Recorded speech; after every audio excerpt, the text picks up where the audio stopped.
This installation tutorial is made for developers who want to start working with the Sailfish project. In this video, you will be introduced to the project structure and will learn how to quickly and easily launch Sailfish after making your changes. To work with the Sailfish project, we need to clone the repository. We can use Git to do it. Copy the link from GitHub and run the following command. The files from the project and the change history will be cloned to your computer. First, let's start with a quick introduction to the project structure. We are going to use an IDE to make the process more convenient. Sailfish is written using two JVM programming languages, Java and Kotlin, so to work with it, you need an IDE that supports these languages. In this video, we will use IntelliJ IDEA, but you can use any other IDE. If it's your first time running IntelliJ IDEA, you will see the welcome screen. You should choose the Open or Import option to import a project. If you've already used this IDE, simply browse the menu to File, New, Project from an existing source. In the window that appears, browse to the directory where the project was cloned. Sailfish project uses the Gradle build automation system, so to import a project, you need to select the build Gradle file in the root directory. Once the project is imported, we can proceed to learning its structure.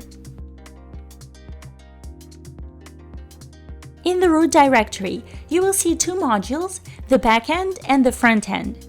The first one contains the modules responsible for general Sailfish functionality and the modules that extend it.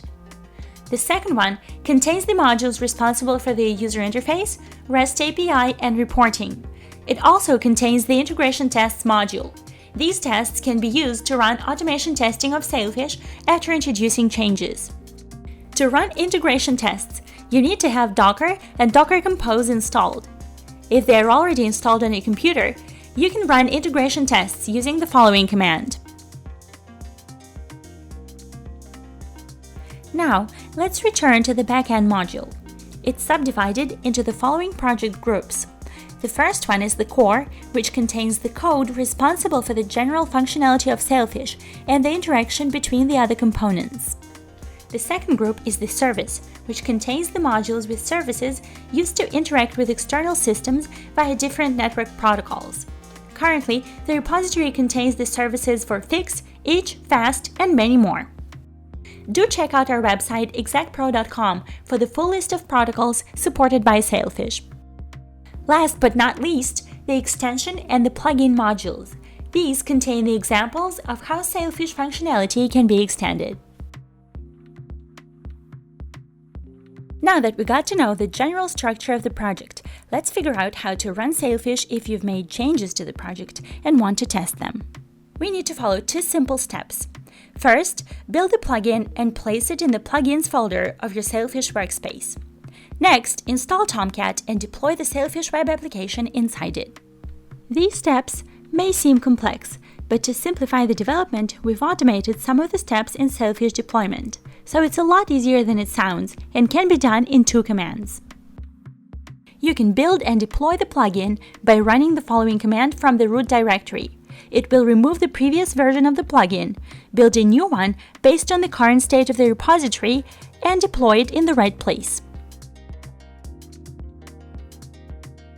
Tomcat and the Sailfish web application can be deployed by running the following command from the root directory. It will perform all the necessary steps and launch Sailfish with the configuration essential for its work. Please note that file storage will be used as the storage type. If you need DB storage, you can execute the same command without this key. In that case, a database should be created and the database connection should be configured. If the connection configuration is incorrect or the database is not created or is unavailable, you will see an error when starting Sailfish. Once you see the following command, this will mean that Sailfish has been successfully started and is available at this address. If port 8080 is busy for some reason, Sailfish will not be started and you will see an error message in the console. After a successful launch, Two new folders will appear in the root directory. The first one contains a newly deployed plugin. The second one will contain all the files created while Sailfish is working. These are logs, reports, loaded matrices, and so on. You have just learned how to run the Sailfish project in a few easy steps. We hope that it will make your Sailfish development experience more enjoyable. Next time, we'll talk about reporting systems in Sailfish.